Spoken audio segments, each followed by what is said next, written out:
Halo semuanya, selamat datang kembali di channel kita, dan ini adalah episode 6 dari seri manajemen keuangan. Di episode sebelumnya, kita sudah belajar banyak tentang capital budgeting, yaitu bagaimana cara kita menilai apakah sebuah proyek atau investasi itu layak untuk dijalankan. Nah, setelah tahu cara menilainya, sekarang muncul pertanyaan penting berikutnya.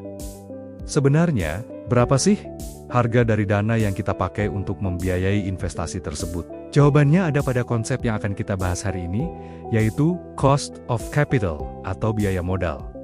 Jadi, apa itu cost of capital? Secara sederhana, cost of capital adalah tingkat pengembalian atau return minimum yang harus dihasilkan oleh sebuah investasi.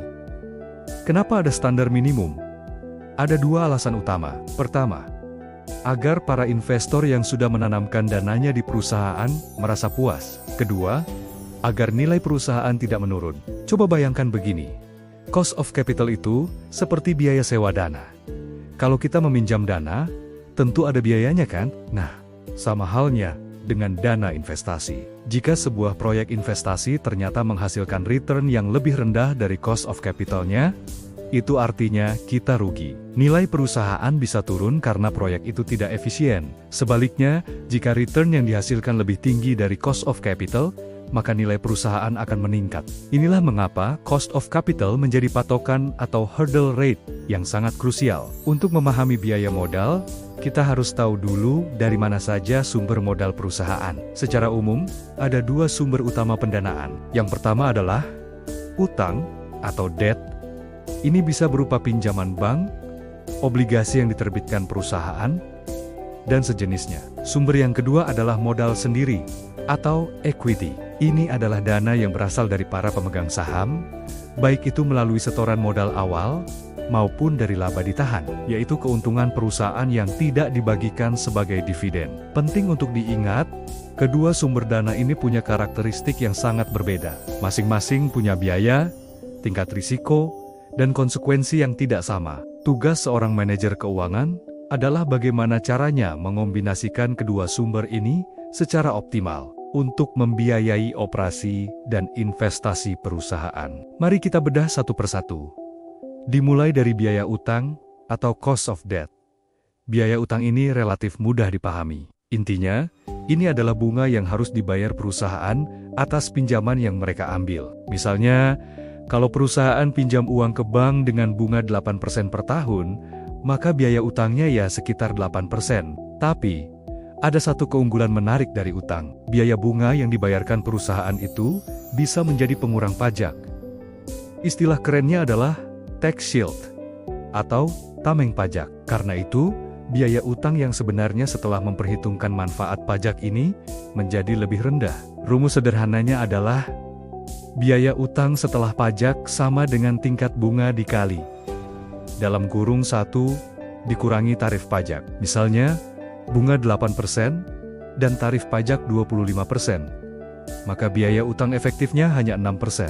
Karena adanya tax shield inilah, utang seringkali dianggap sebagai sumber pendanaan yang lebih murah dibandingkan dengan modal sendiri. Sekarang, kita beralih ke sumber kedua, yaitu biaya modal sendiri atau cost of equity. Berbeda dengan utang yang biayanya jelas tertulis di perjanjian. Biaya modal sendiri ini sedikit lebih abstrak. Tidak ada tagihan bunga bulanan dari pemegang saham. Tapi, bukan berarti gratis. Biayanya sangat nyata. Dari mana? Asalnya, dari ekspektasi para investor atau pemegang saham. Mereka menanamkan uangnya di perusahaan dan tentu saja menuntut adanya imbal hasil atau return atas investasi mereka. Return yang diharapkan inilah yang menjadi biaya bagi perusahaan. Selain itu, pemegang saham menanggung risiko yang lebih besar. Jika perusahaan bangkrut, mereka adalah pihak terakhir yang akan menerima sisa aset, bahkan bisa tidak dapat apa-apa, karena risikonya lebih tinggi. Tentu return yang mereka harapkan juga lebih tinggi. Ada beberapa model untuk mengukur cost of equity. Salah satu yang paling populer adalah Capital Asset Pricing Model atau CAPM, tapi itu akan kita bahas lebih dalam di level yang lebih advance. Nah, setelah kita tahu ada biaya utang dan biaya modal sendiri, bagaimana cara menghitung biaya modal perusahaan secara keseluruhan? Kan tidak mungkin kita pakai salah satu saja. Disinilah konsep Weighted Average Cost of Capital atau WACC masuk. Sesuai namanya, WACC adalah biaya modal rata-rata tertimbang. Artinya, kita menghitung rata-rata dari biaya utang dan biaya modal sendiri, tapi diberikan bobot sesuai dengan proporsi masing-masing dalam struktur modal perusahaan. Rumus konseptualnya begini. WACC sama dengan, dalam kurung, proporsi utang dikali biaya utangnya, ditambah, dalam kurung, proporsi ekuitas dikali biaya ekuitasnya. Misalnya, jika 40% modal perusahaan dari utang dan 60% dari ekuitas, maka kita pakai bobot tersebut untuk menghitung rata-ratanya. WACC ini sangat penting. Angka inilah yang nantinya kita gunakan sebagai discount rate dalam perhitungan NPV yang kita pelajari di episode sebelumnya. WACC juga menjadi benchmark utama untuk menilai kelayakan investasi. Proyek yang returnnya di atas WACC layak jalan. Kalau di bawah, sebaiknya ditolak. Logikanya sederhana.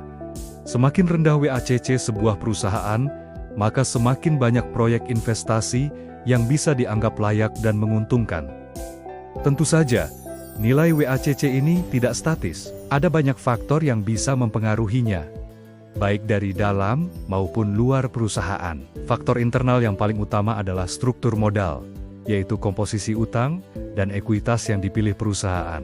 Lalu ada juga risiko bisnis dari industri tempat perusahaan beroperasi. Faktor eksternal juga sangat berpengaruh. Misalnya kondisi ekonomi secara umum, tingkat suku bunga acuan yang ditetapkan bank sentral, dan juga stabilitas arus kas perusahaan itu sendiri. Manajer keuangan yang baik akan selalu berusaha mencari cara untuk menekan WACC, tapi tentu saja tanpa meningkatkan risiko secara berlebihan. Ini adalah sebuah seni penyeimbangan yang terus-menerus. Terakhir, mari kita lihat hubungan antara WACC dengan nilai perusahaan. Karena ini adalah tujuan akhir dari semua keputusan keuangan. Hubungannya sangat jelas dan berbanding terbalik. Ingat baik-baik poin ini.